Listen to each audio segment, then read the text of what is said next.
Hello friend. तो फिर से आज मैं आपसे फिर से मिलने आ गया। इलेक्ट्रोस्टैटिक के ही पार्ट को हम शूट करने वाले हैं आज। बहुत सारी चीज़ें हैं जो आपको बतानी है और समझानी है ताकि आप अपने टारगेट को अचीव कर सकें। ये मेरा दृढ़ संकल्प है। मेरे अंदर का ये संकल्प है कि जिन बच्चों को भी शिक्षा के लिए कुछ भी सफ़र करना हो सकता है, तो मैं सोचता हूँ कि जितना ज़्यादा से ज़्यादा मैं मदद कर सकता हूँ उनकी, उतनी ज़्यादा से ज़्यादा मैं मदद करूँ उनकी। पता नहीं, पहले तो अभी ऐसा नहीं होता था, लेकिन अभी ऐसे जब से यूट्यूब के प्लेटफॉर्म पे मैं आया हूँ, बहुत सारी फैमिली तो मेरी नहीं है। I think at this time 606 subscription है मेरे पास। तो ज़्यादा तो नहीं है, लेकिन इसमें बहुत सारे ऐसे लोग हैं जो अपने भी हैं, तो वो चैनल को सपोर्ट करने के लिए सब्सक्राइब किए हैं, लेकिन चैनल से उनको कुछ मतलब नहीं है। लेकिन मोस्ट ऑफ स्टूडेंट ही अपने हैं और वो अपने जाने पहचाने स्टूडेंट हैं। ग्लोबली तो मैं अभी आ नहीं पाया ना, मेरा चैनल अब है। फिर भी ऐसा लग रहा है कि कोरोना की क्राइसिस जब से आई है तब से मुझे ऐसी फीलिंग आती है कि मैं उन स्टूडेंट्स की भी मदद कर सकूं कि जो फाइनेंशियली वीक हैं या फिर जिनके यहाँ एजुकेशन नहीं जा पाती है। तो ऑब्वियसली कि मैं एजुकेशन को उस लेवल पे तो जाके नहीं बता पा रहा हूँ कि बेसिक से जाके class 1, class 2, class 3, class 4, class 5, इन सब सारी चीज़ों के लिए। लेकिन मैं ये सोचता हूँ कि मैं इससे रिलेटेड कुछ ना कुछ काम भी करूँ, और जिससे कि एजुकेशन को मैं हर एक बच्चे तक पहुँचा सकूँ। अब इसमें बातें ये होती है ना कि एजुकेशन को मैं इतना मतलब भगवान टाइप मानता हूँ कि आप बोल सकते हो ना कि एजुकेशन के लेवल इतना, दुनिया की कोई भी लेवल, आप दुनिया का कोई भी चीज़ का, किसी भी टैलेंट का लेवल, मेरे मानने से, वैसे टैलेंट कोई भी छोटा नहीं होता है, लेकिन एजुकेशन मेरे मानने से बहुत ऊपर होती है। कि एजुकेशन के बिना मतलब कि आदमी का किसी भी चीज़ का रवैया होता है वो अधूरा रहता है। तो एजुकेशन को एक ऐसी चीज़ों की तरह हमको संकल्पित होकर, संकल्प लेकर इसको ग्रहण करना चाहिए, इसको एक्सेप्ट करना चाहिए, जैसे भी मिले, जहाँ से भी मिले, डजंट मैटर, है ना। और बहुत ही सच्चे मन से, क्योंकि विद्यालय भी एक शिक्षा का मंदिर होता है। तो शिक्षा के मंदिर में जब हम लोग जाते हैं तो वेल डिसिप्लिन होते हैं और हर एक चीज़ें सब कायदे कानून के अंदर होती है। तो आइए, ज़्यादा भावुक नहीं होना चाहता हूँ मैं, लेकिन मैं इस टाइम बहुत ही ऐसे साइकोलॉजिकली मैं सोचता रहता हूँ, और उस टाइप का स्ट्रेस आता है कि कैसे मैं मतलब कि कुछ ऐसा कर सकता हूँ बैठे बैठे। मैं हर लोगों की जगह पे, हर लोगों के यहाँ पे मैं जा तो नहीं सकता हूँ, लेकिन मैं कुछ ऐसा कर सकता हूँ क्या कि जिससे कुछ हो।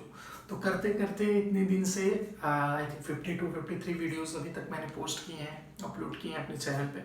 तो करते करते अभी तक मैंने 606 फैमिलीज को अपनी जोड़ा है। और ऑब्वियसली ग्लोबली बेनिफिशियरी नहीं हो रहा है, क्योंकि लोगों तक चीज़ें पहुंच नहीं पा रही। तो मैं सोचता हूँ कि उनको उनकी ज़रूरत की चीज़ें उन तक पहुँचे। तो सो प्लीज़ चैनल को सब्सक्राइब करिए और लोगों तक शेयर करिए और इसे खूब फैलाइए, क्योंकि पूरे फिजिक्स का कंटेंट के बाद हो सकता है तो मैं मैथमेटिक्स का भी कंटेंट के बारे में सोचूंगा कि मैथमेटिक्स को भी मुझे यहाँ पे लाना चाहिए, उतारना चाहिए, या फिर 9th-10th का फिजिक्स, ऐसे कुछ भी, है ना। तो मैं इन सारी चीज़ों के बारे में भी सोचूंगा। तो चलिए आइए देखते हैं हम लोग इलेक्ट्रोस्टैटिक को कंटिन्यू करते हैं, क्योंकि टाइम बहुत कम है। मे बी NTA वाले अगर जनवरी में ही JEE मेंस का पेपर सेट करेंगे तो सिर्फ JEE मेंस के जो कैंडिडेट हैं उनके लिए ओनली 3 मंथ्स हैं कि उसमें उनको रिवीजन भी करना है, सारी डिस्कशन भी करनी है, और सारा चैप्टर भी जो बचा कुचा है उसको फिनिश करना है। तो इन सारी चीज़ों को देखते हुए अगर हम लोग चलें तो मेहनत काफ़ी ज़्यादा करना है, चीज़ें बहुत ज़्यादा हैं, तो ओवरलोड हो जा रही है चीज़ें, इससे स्ट्रेस भी बहुत स्टूडेंट को अंदर आ रहे हैं। और स्टूडेंट मुझे फ़ोन करके, मैसेज करके ऐसे बहुत बोल रहे हैं जो अपने स्टूडेंट हैं, जिनसे मैं मतलब कि ऑफलाइन टच में हूँ, टच में था, तो उस टाइप की बात है। तो उससे ही फीडबैक मैं कलेक्ट कर रहा हूँ कि ऑब्वियसली स्टूडेंट बहुत सफ़र कर रहे हैं। इसके ऊपर मैं एक वीडियो लेकर मैं बनाऊंगा, डोंट वरी, इसके लिए आपको वो नहीं होना है, ठीक है। आइए अभी के दिन, आज के दिन हम लोग इलेक्ट्रोस्टैटिक पढ़ेंगे, इसके ऊपर हम लोग एक दिन 10-15 मिनट फुर्सत में बात करेंगे, ठीक है। तो आइए आज इलेक्ट्रोस्टैटिक का 5वां पार्ट हम लोग देखते हैं कि आज इसमें हम लोग क्या बता रहे हैं। तो इलेक्ट्रोस्टैटिक के 5वें पार्ट में हम लोग क्या डिस्कस करने वाले हैं, व्हाट इज द थिंग जो कि हम यहाँ पे डिस्कस करेंगे। तो हमने पीछे वाले लेक्चर में ऐसा देखा कि पीछे वाले लेक्चर में मैंने आपको बताया था कि electric field due to infinite wire के ऊपर एक क्वेश्चन करवाया था, है ना। क्वेश्चन में एक वैल्यू k लैम्डा बाई 1/√2 + 1 आ रही थी, और एक वैल्यू आ रही थी k लैम्डा बाई क्या आ रही थी, k lambda by I think r आ रही थी, नहीं, k लैम्डा बाई √2 आ रही थी, दोनों साइड में, है ना, दोनों के लिए। तो एक वैल्यू माइनस में आ रही थी, तो या तो उसको डायरेक्शन या फिर माइनस, है ना, मैंने ऐसे किया, लेकिन मैंने डायरेक्टली फोर्स को ऐड कर दिया, कोई बात नहीं है, ठीक है। तो माइनस किया तब भी वैल्यू वही आएगी। चलिए, तो या तो डायरेक्शन या फिर माइनस करना चाहिए था, तो मैंने दोनों कर दिया, डायरेक्शन नीचे किया, माइनस में भी वैल्यू लिखा, तो ये गलत किया। नीचे या तो डायरेक्शन दिखा दो, तो k लैम्डा बाई √2r लिख दो, या फिर ऐसा कर दो कि डायरेक्शन मत दिखाओ, तो minus k lambda by √2r कर दो, तो हमको पता चलेगी कोई नीचे के डायरेक्शन में। तो आज हम लोग जो कॉन्सेप्ट पढ़ने वाले हैं वो कॉन्सेप्ट क्या है, वो कॉन्सेप्ट है electric field due to a circular ring on its axis. उसकी एक्सिस पर किसी पॉइंट पे हमको इलेक्ट्रिक फील्ड चाहिए, किसी सर्कुलर रिंग के एक्सिस पर इलेक्ट्रिक फील्ड चाहिए, तो हम लोग कौन से फॉर्मूले से जाएंगे और कैसी चीजों को निकाल सकते हैं, आइए देखते हैं। तो हमने कहा कि पहले तो प्यार से एक ऐसे बना लेते हैं, और इसका जो चार्ज है इसके ऊपर वो Q है, ठीक है, और ऐसे एक्सिस है, इसकी रेडियस हम लोग कैपिटल R लेके चलते हैं, ठीक है। कैपिटल R स्मॉल r में मेरी बहुत गलतियां होती है, आइए देखते हैं।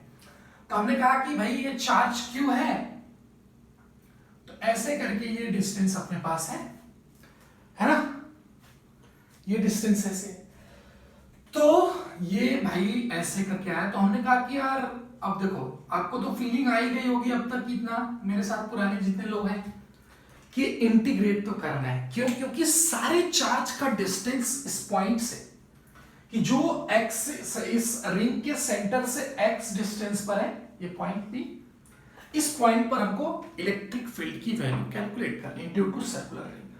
तो चार्जेस जो फॉर्मूला, मैं बार बार वही बोलता हूं, फिर आज भी बोलूंगा, कि जो फॉर्मूला हमने आपको डिराइव करके दिया था वो पॉइंट चार्ज के लिए डिराइव करके दिया था। तो पॉइंट चार्ज के लिए इलेक्ट्रिक फील्ड की वैल्यू जो होगी वो क्या होगी, kq²/r² होगी। चलिए भाई, ठीक, अच्छी बात है। तो kq²/r² की जो वैल्यू थी वो पॉइंट चार्ज के लिए, पॉइंट के लिए थी कि उस पॉइंट पे हम लोग इलेक्ट्रिक फील्ड की वैल्यू बता सकते हैं। लेकिन ये कंटिन्यूअस है, मास तो पूरा रिंग पे फैला हुआ है, सॉरी, चार्ज तो पूरा रिंग पे फैला हुआ है। तो चार्ज जब अगर पूरा रिंग पे फैला हुआ, तो इसका मतलब क्या हुआ कि उन सारे चार्जेस का डिस्टेंस डिफरेंट होगा इस पॉइंट से, है ना। इस वाले का कुछ दूसरा होगा, इस वाले का कुछ दूसरा होगा, इसका कुछ दूसरा, इसका, तो सबका डिफरेंट। तो वी हैव टू इंटीग्रेट, है ना, बाय यूजिंग द लिमिट। अब हम लोग कहते हैं कि चलो ठीक है, तो ये हमने यहाँ पे छोटा सा डीएल टाइप का एक एलिमेंट ले लिया, छोटा सा डीएल, बहुत छोटा सा रिंग के ऊपर। हमने कहा कि अच्छी बात है, कोई बात नहीं। तो इसके थ्रू जो इलेक्ट्रिक फील्ड की वैल्यू आएगी, क्या वो इधर आएगी, और ये बहुत छोटा सा चार्ज होगा, तो इस इलेक्ट्रिक फील्ड को हम लोग डीई बोल देंगे, ठीक है, डीई, ये डायरेक्शन आएगी। हमने कहा कि अच्छा, तो वैसे ही सेम कंडीशन ऐसे है, तो यहाँ पे भी एक चार्ज होगा, तो उसका भी कुछ ऐसा डायरेक्शन होगा, ये भी डीई आएगा। और हम देखेंगे कि अगर ये थीटा एंगल हम लोग लेते हैं, अगर ये थीटा एंगल लेते हैं, तो ये डिस्टेंस इसके हिसाब से, ये वैल्यू तो रेडियस है, तो ये वैल्यू आ जाएगी, अगर हम इसके हिसाब से रखें, ये x है, तो ये वैल्यू क्या आएगी, ये वैल्यू क्या आएगी, इसके हिसाब से। तो हमने पीछे आपको जब हमने electric field due to finite charge का डेरिवेशन किया था तो उसमें भी ये वैल्यू मैंने सिखाई थी आपको। अच्छा, तो ये डिस्टेंस हम लोग ले सकते हैं। ये डिस्टेंस क्या है, ये r square plus x square है ये डिस्टेंस, है ना। ये डिस्टेंस हम लोग ले लेते हैं, कोई दिक्कत नहीं है।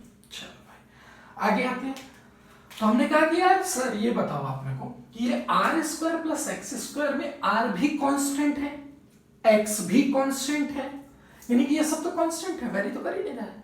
तो वेरी क्या कर रहा है उसको भी देखेंगे कि वेरी क्या कर रहा है। उससे पहले थोड़ी सी चीज हम लोग और देखेंगे कि ये एंगल थीटा तो वर्टिकली अपोजिट से ये भी थीटा, तो इधर की तरफ जो आएगा वो डी कॉस थीटा आएगा, और आपको पता है कि इधर आएगा डी साइन थीटा आएगा, और इधर भी आएगा डी साइन थीटा, इसका वाला कंपोनेंट और ये कंपोनेंट, यानी कि ये वाला कंपोनेंट दोनों कैंसल आउट होने वाला है। सिर्फ और सिर्फ हम लोग लिमिट 0 से 2 पाई आर ऐड करेंगे तो सिर्फ और सिर्फ हॉरिजॉन्टल कंपोनेंट है, वो भी रिंग से दूर अलोंग एक्सिस, एक्सिस के अलोंग ही हॉरिजॉन्टल कंपोनेंट बच रहे हैं जिसकी वैल्यू डी कॉस थीटा है। यानी कि अब हमको इंटीग्रेशन इसका करना है। अभी बात आई कि अभी डी की वैल्यू लिखो सर, कि what is the value of D.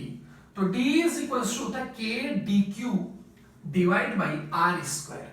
Are square is what, distance of the charge from the point, जिस पॉइंट पे पूछा जाएगा। तो ये स्क्वायर इसका कर देंगे तो ये आ जाएगा r square plus x square, हमने इतना लिख दिया। अभी इसमें कोई भी इंटीग्रेट करने वाली चीज नहीं, अभी हमको लिखना है डी क्यू। अब डी क्यू को हमको कैसे लिखना है कि d q is equals to छोटा चार्ज, पूरा चार्ज रिंग पर फैला हुआ है, तो पूरा चार्ज क्या है क्यू, तो यूनिट लेंथ में कितना चार्ज आएगा, टोटल लेंथ हम लोग मल्टीप्लाई कर देंगे 2 पाई आर यूनिट लेंथ में। अब डीएल में कितना आ जाएगा, डीएल से मल्टीप्लाई कर देंगे, तो ये डी क्यू आ गया। अब हमको यहां पे रखना है तो ये आ जाएगा डीई, क्या है के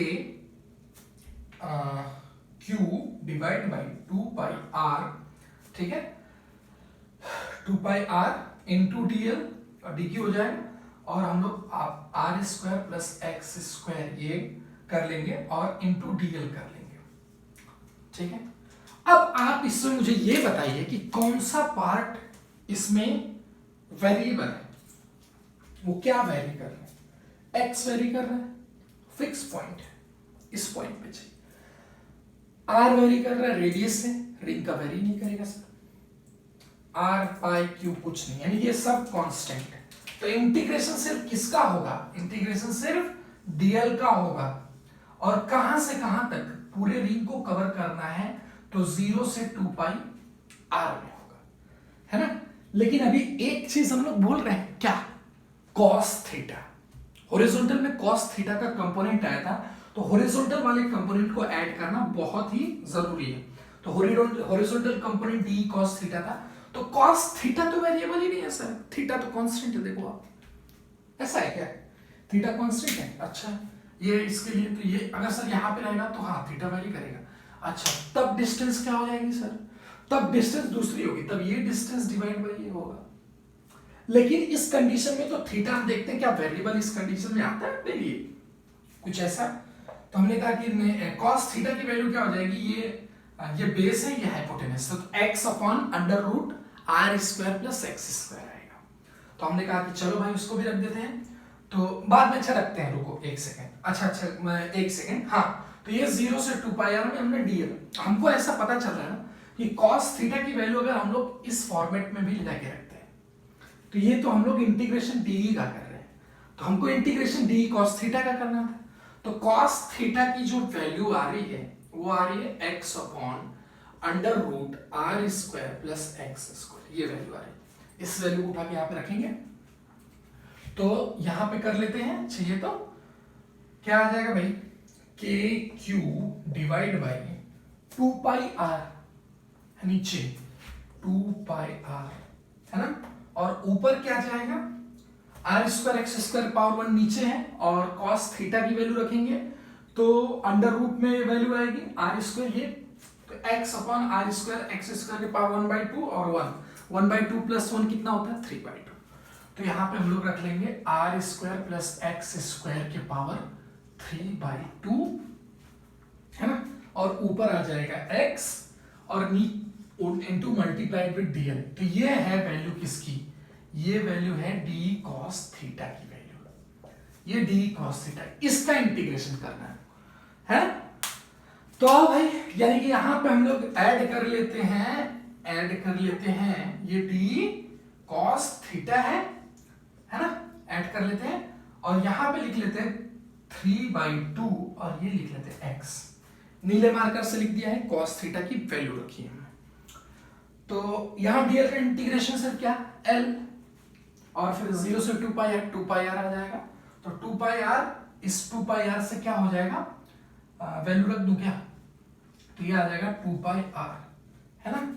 तो एक काम करते हैं, आगे इंटीग्रेट ही कर देते हैं अच्छे से। तो ये वैल्यूज को वापस इधर उतार लेते हैं, क्या आएगा k q x, 2 पाई r से कैंसिल हो, डायरेक्ट लिख रहा हूं, एक स्टेप खा रहा हूं। तो ये 2 पाई r से कैंसिल, k q x और डिवाइड बाई क्या आ जाएगा भाई, r square plus x square के पावर 3/2। तो आ जाएगा r square plus x square के पावर 3/2, ये इज द इलेक्ट्रिक फील्ड की वैल्यू, और वो भी किधर, रिंग से दूर। अब इसका मतलब क्या है सर, देखो रिंग से दूर का मतलब ये है, कोई खास वजह नहीं है इसकी, रिंग से दूर कैसे आ रहा है। रिंग से दूर का मतलब ये है कि पॉजिटिव चार्ज है, तो ड्यू टू पॉजिटिव चार्ज की वजह से इलेक्ट्रिक फील्ड जो प्रोड्यूस की जाती है किसी भी पॉइंट पर, या फिर हम लोग टेस्टिंग चार्ज जो लिए थे, तो टेस्टिंग चार्ज हमने ऐसे किया था कि पॉजिटिव लिया था, तो उसके ऊपर उस चार्ज के थ्रू जो फोर्स लगता था, वो फोर्स कैसा होता था, पॉजिटिव फोर्स होता था। पॉजिटिव इन द सेंस कि रिपेल करता था, उसको दूर की तरफ भेजता था, मतलब अपने से दूर फोर्स लगाता था। तो अपने से दूर ऐसा मतलब इलेक्ट्रिक फील्ड का वही, इलेक्ट्रिक फील्ड है क्या, per unit force per unit charge. तो फोर्स पर यूनिट चार्ज क्या है अपने पास, इलेक्ट्रिक फील्ड है। तो इलेक्ट्रिक फील्ड तो वही हमने लिखा, तो ये डायरेक्शन में मतलब ऐसे आ रही है रिंग के लिए। अच्छा, तो अगर ये चार्ज रिंग का जो है वो -q अगर हो गया, तो क्या इलेक्ट्रिक फील्ड की डायरेक्शन इधर हो जाएगी, ऑब्वियसली इधर हो जाएगी। अच्छा, अगर हम पॉइंट्स को, तो ये हमारे पास ये वैल्यू आई है, इसको थोड़ा सा मिटाते हैं, है ना, और इस रिंग को ही बस रहने देते हैं थोड़ा सा, क्योंकि ग्राफ को भी डिस्कस करना है ना हम लोग। अच्छा, तो ये आई सर आपकी,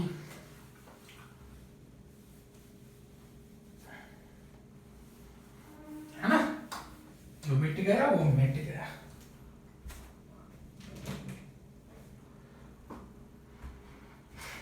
तो ये डायरेक्शन में, अगर ये -q हो जाएगा तो ये डायरेक्शन में, अगर यही एक्सिस की पॉइंट हम लोग इसी एक्सिस पे इधर ले लेंगे तो ऑब्वियसली ऐसे होगा, है ना, तो ये ऐसे, तो इधर की तरफ आएगा, हॉरिजॉन्टल वर्टिकल वाला कंपोनेंट कैंसिल, तो इधर की तरफ, और यही अगर माइनस हो जाएगा तो ये इधर की तरफ दे देगा।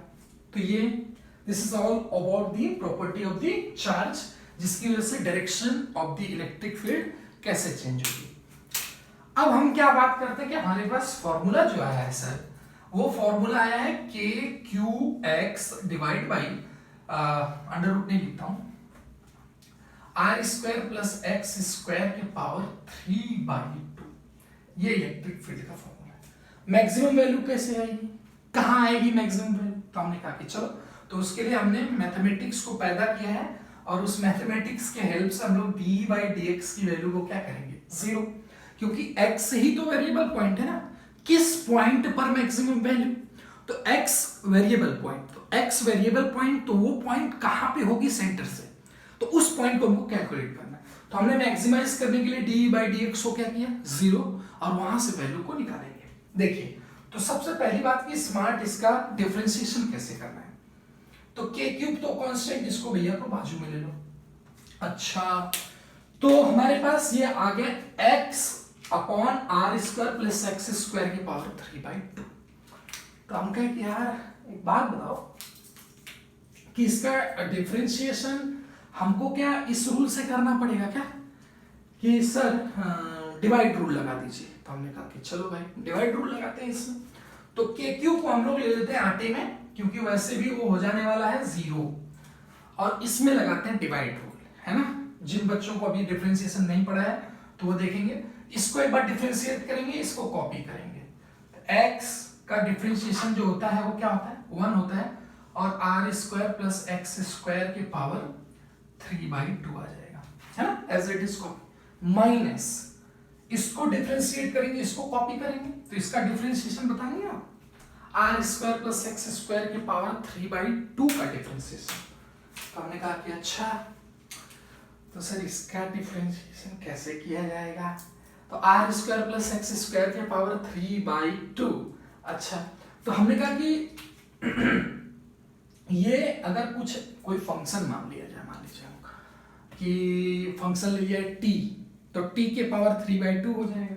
क्या कर लिया जाए, सरल डिफरेंशिएशन है, r square plus x square, इसको हम लोग क्या ले लेते हैं, टी स्क्वायर ले लेते हैं। अच्छा आएगा, इसको क्या ले लें, टी स्क्वायर, हाँ टी स्क्वायर ले लेते हैं, ठीक है। तो टी स्क्वायर जब हम लोग इसको लेंगे तो टी स्क्वायर या फिर टी, कुछ भी ऐसे करके ले सकते हैं, तो टी ही ले लेते हैं, है ना, टी लेते हैं। तो हमने इसको लिया टी, तो क्या है ये, टी के पावर 3/2 का डिफरेंशिएशन। तो वहां पे टी के पावर 3/2 का डिफरेंशिएशन, चलिए आइए डिफरेंशिएशन करते हैं। तो टी के पावर 3/2 का डिफरेंशिएशन क्या होगा, पावर सामने आता है तो 3/2, और उस पावर में से एक सब्ट्रैक्ट होता है, तो ऊपर बचेगा 1/2, यानी कि टी के पावर 1/2, और जो टी की जगह पे होता है उसका भी डिफरेंशिएशन। तो r square plus x square, r का डिफरेंशिएशन 0, आर स्क्वायर का, एक्स स्क्वायर का डिफरेंशिएशन 2x हो जाएगा। तो हमने यहाँ पे लिख दिया 2x, ये हो गया इसका डिफरेंस। अब जो रहता है साथ में उसको कॉपी करते हैं, x, और डिवाइड बाई क्या होता है, ये तो मल्टीप्लाई है, डिवाइड बाई जो डिनोमिनेटर में रहता है उसका होल स्क्वायर। तो r square plus x square, है ना, इसके पावर 3/2 और उसका होल स्क्वायर, तो 3/2 इंटू 1/2, सॉरी 3/2 इंटू 2 क्या हो जाएगा, 2 से 2 कैंसिल, तो ये हो जाएगा 3, और वैसे भी ये क्या होने वाला है, 0। दिल थाम के बैठिए। आइए अब हम लोग ये बाकी का कैलकुलेशन पूरा करते हैं। टी की वैल्यू भी रखना बाकी है। टी क्या था, R square plus x square के power X square is equal to T था, तो ये और ये 0 हो जाएंगे। तो हमारे पास टर्म जो बचेगा वो बचेगा R square plus x square के power 3/2 minus 3/2 R square plus x square के पावर 1/2, है ना, into into into into into 2x square, तो 2 से 2 कैंसिल, इसको कैंसिल कर देते हैं, इंटू 2x स्क्वायर, तो x स्क्वायर कर देते हैं डायरेक्टली, है ना, क्या कर देते हैं x स्क्वायर, ये इज इक्वल टू 0। अच्छा, तो सर हम एक काम करेंगे कि इसको लेके जाएंगे उधर और कर देंगे स्क्वायर, स्क्वायरिंग बोथ साइड। तो इसको थोड़ा सा मिटा देते हैं क्योंकि ये बाधा बनेगा कैलकुलेशन में, है ना।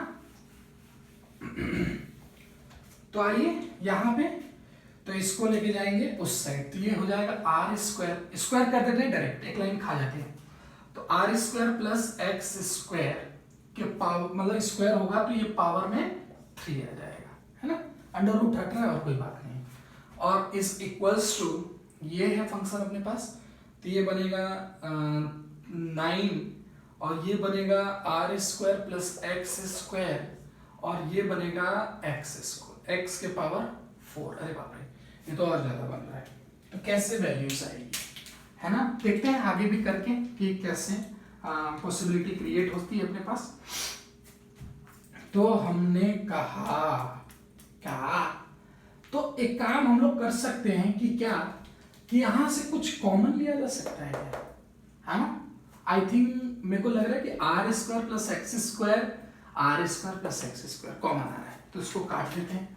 स्मार्ट कैलकुलेशन करना है आपको सोचते सोचते, तो ये आ जाएगा r square plus x square के पावर 2, एक खत्म हो गया, और ये इधर आ जाएगा 9, और ये खत्म हो गया, तो ये x के पावर 4, है ना। हमने कहा कि अच्छा ऐसा है क्या, तो ये स्क्वायर हम लोग चढ़ा देंगे उधर, तो ये क्या आ जाएगा, r square plus x square, और ये बन जाएगा मतलब कि अंडर रूट में जाएगा 1/2 होगा, तो वो 3x के पावर 2 आ जाएगा, 3x के पावर 2 बाहर अंडर रूट से, x के पावर 4 अंडर रूट से बाहर आएगा तो x के पावर 2 बनेगा। तो ये वैल्यू अपने पास आ रही है, और इसको लेके जाएंगे हम लोग उधर, तो ये बन जाएगा आर स्क्वायर और ये 3x square minus x square, और ये आ जाएगा 2x स्क्वायर, और ये आ जाएगा आर स्क्वायर 2x स्क्वायर, है ना। तो x की वैल्यू आ जाएगी, हाँ ठीक है, रेडियस आर दिया था, तो ये आ जाएगी r/√2 प्लस माइनस, ठीक है। तो देखिए इतनी डिफरेंशिएशन करने के बाद हमने इसकी वैल्यूज को फाइनली फाइंड किया, और ये वैल्यू हमारी x की वैल्यू क्या आ गई, plus minus r/2 I value. अब इस प्लस माइनस r/2 की वैल्यू का हम लोग ग्राफ ड्रॉ करेंगे, और अब हमको इतना पता चल गया कि ये वैल्यू पे दोनों साइड है ना, ये सेंटर रीडिंग का, तो एक इधर आएगा एक इधर आएगा, तो कोई प्लस माइनस r/2 की वैल्यू आएगी जहां पर मैक्सिमम फील्ड की वैल्यू होगी, यानी कि ये वाला फॉर्मूला मैक्सिमम वैल्यू अटेंड करेगा, ये फॉर्मूला मैक्सिमम वैल्यू अटेंड कर, वो वैल्यू भी हम लोग देखेंगे क्या होती है। चलिए भाई, अब हम लोग इसको करते हैं रफ, क्योंकि हमने रिजल्ट को फाइंड कर लिया है, तो हम इसको मिटाते हैं। चलिए, भोली सी सूरत आंखों में मस्ती, दूर खड़ी शर्माए, आय हाय,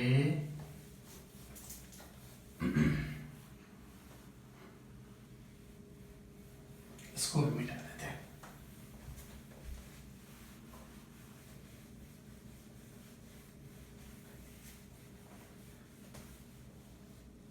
सिर्फ रिंग को रहने दिया जाएगा, रिंग का हक है, बाकी सबका हक खलास। तो भाई अब हमने कहा कि हमने जो x की वैल्यू फाइंड की है वो प्लस माइनस r/√2 आई है, यानी कि वो प्लस माइनस r/√2 की वैल्यू, एक वैल्यू इधर आएगी कहीं पे, एक वैल्यू इधर आएगी, रेडियस से छोटी होगी वैल्यू, है ना। तो हमने कहा कि सर जो फॉर्मूला होता है इलेक्ट्रिक फील्ड का वो होता है kq(x) divide by √r² plus x² के पावर 3/2। अच्छा, इस वैल्यू को भरने की थोड़ी हिम्मत कर लेते हैं, आइए। तो हमने कहा कि e की वैल्यू आ गई, x की वैल्यू r/√2 बनी, kq r/√2, है ना, r/√2, √2 इधर लेके आते हैं, तो ये आ गया √2 और ये आ गया r² प्लस x², मतलब कि r² डिवाइड बाई 2, है ना, और इसका क्या है 3/2 है, ये है, ठीक है। तो आपको दिख रहा होगा कि ये बन जाएगा kqr डिवाइड बाई √2, और ये 2r² 3r² 2 बन जाएगा, और 3r² 2 से हम लोग एक्चुअली एक काम करते हैं कि r को निकालते हैं बाहर, है ना। तो r को हम लोग अगर बाहर भी निकालेंगे तो वो r³ बन के बाहर, r नहीं 3/2 है ना, हाँ, तो r³ बन के बाहर निकल सकता है। तो हम लोग एक काम करते हैं, पहले 1/2 लिखते हैं पावर में, है ना, देखते हैं कि क्या आता है। तो ये आ जाएगा 3r² डिवाइड बाई 2, इसका पावर 1/2, है ना, और इस सबका पावर कितना है 3, तभी तो 3/2 आएगा। तो आपको दिख रहा होगा कि ये बाहर आ रहा है, तो ये वैल्यू क्या आएगी बता दीजिए। तो ये वैल्यू आ जाएगी, सिर्फ डिनोमिनेटर कैलकुलेट करते हैं पहले, तो ये वैल्यू आएगी √3/2 का पावर 3, है ना, और r² r रूट से बाहर आएगा तो r³ बन के बाहर आ जाएगा, है ना। तो √2 इंटू r, और ये √3/2 इंटू √3/2, है ना, into √3/2 what A bloody calculation ठीक है, कोई बात नहीं, कर लेते हैं कभी कभी। और फिर ऊपर भी लिख देते हैं, ऊपर वालों को क्यों छोड़ना भाई, उन्होंने क्या बिगाड़ा, r से r³ सॉरी ये r³ बनेगा क्योंकि पावर 3 है, ठीक है। तो ये r निपट जाएगा, तो वैल्यू क्या आई, k q divide by root 2 r square, और ये 3/2 इंटू रूट 3/2, तो ये रूट टू भी कैंसिल है ना, और ये 2 जाएगा ऊपर, 2 जाएगा ऊपर, तो ये वैल्यू आ जाएगी ई की मैक्सिमम, ई मैक्स की वैल्यू आएगी अपने पास 2k³ divide by r square 3r square है ना, 3√3r स्क्वायर। ये 2 गया ऊपर, रूट टू से कैंसल, 3√3 नीचे बचा है, तो 3√3r स्क्वायर, ये ई मैक्स की वैल्यू आ रही है ना। तो ये वैल्यू हमारे पास सामने आई है और इसको हमने निकाला है, ठीक है। तो ये वैल्यू हमारे लिए आएगी, ये कहाँ आएगी, 2 पॉइंट, यहाँ पे आएगी, यहाँ पे भी आएगा। अच्छा, माइनस का कोई फर्क पड़ेगा क्या, हाँ पड़ेगा, एक्स वाली जगह पे है ना, तो वो क्या बताएगा, इलेक्ट्रिक फील्ड की वैल्यू इस डायरेक्शन में होगी, इधर की तरफ, और ये क्या बताएगा, इधर की तरफ, ठीक है। तो ये आ गई वैल्यू, अब भाई वैल्यू आ गई, चलो अच्छी बात है, कोई बात नहीं, बढ़िया, बहुत बढ़िया। इसको भी मिटा लेते हैं, है ना, रिजल्ट है ये सब, तो इनको सबको आपको हमेशा याद होना चाहिए, क्योंकि एग्जाम में आपको डिराइव नहीं करना है। तो ये आई है वैल्यू अपने पास, कितने पे है वो, x = r ± √2। अब हम लोग ग्राफ बनाते हैं, तो ग्राफ आपको कैसे दिख रहा होगा, 0 पे क्या है, फॉर्मूला फिर से लिख देते हैं, E = kqx divide by r square plus x square के पावर 3/2। 0 यहाँ भरेंगे तो कोई फर्क नहीं, लेकिन यहाँ 0x की वैल्यू भर देंगे, इट मींस सेड दैट की सर्कुलर रिंग पर इलेक्ट्रिक फील्ड की वैल्यू उसके सेंटर पर क्या होता है, 0 होता है, तो हमको 0 की एक पॉइंट तो मार्क कर लेनी चाहिए। ग्राफ ड्रॉ करने का आइडिया एक्चुअली बता रहा हूं। अब हमने कहा कि यार मैक्सिमम वैल्यू तो एक आ रही है, फिर वैल्यू डिक्रीज कर रही है, फिर वैल्यू इंक्रीज कर रही है, फिर तो मतलब हमने सोचा कि कुछ ऐसा वैल्यू ऐसे मैक्सिमम टाइप का है, ऐसे करके कुछ ऐसा बनना चाहिए। अच्छा, अब हमने कहा कि अगर x की वैल्यू हम लोग इनफाइनाइट रखें, x अगर इनफाइनाइट रखें तो क्या e की वैल्यू इनफाइनाइट को टेंट कर रही है ना, इनफाइनाइट अगर रखें, लेकिन आप कहोगे सर यहाँ पे भी x स्क्वायर है, तो x स्क्वायर मतलब इनफाइनाइट का स्क्वायर, ये 3/2, लेकिन ऊपर भी इनफाइनाइट है, तो वैल्यू क्या आएगी, तो हमने कहा कि वो ऐसे करके ऐसे ऐसे, ये इधर की तरफ ऐसे, देखो इस तरफ का ग्राफ आएगा, और ये क्या होगा, ये ई मैक्स, सॉरी ये वैल्यू r/√2 होगा, ये वैल्यू r/-√2 होगा, और ये वैल्यू कितनी होगी, ये वैल्यू और ये वैल्यू होगी ये वाली, तो ये वैल्यू को लिख देता हूं मैं यहाँ पे, तो ई मैक्स की वैल्यू आएगी, जो वैल्यू कितनी है 2kq divide by 3√3r square, और यहाँ पे माइनस भी वही चीज, -2kq divide by 3√3r square, ये ई मैक्स।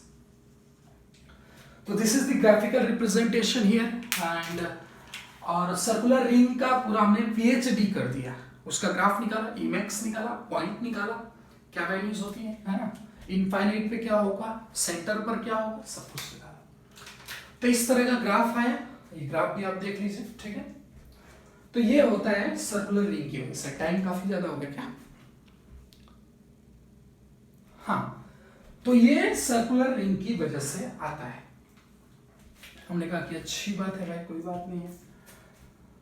तो अभी क्वेश्चन की बारी भी आती है, एक आध क्वेश्चन लेते हैं, पीछे वाले भी के ऊपर भी एक आध क्वेश्चन ऐसे देखते हैं कि क्या क्वेश्चन आते हैं। अच्छा, तो हमने कहा कि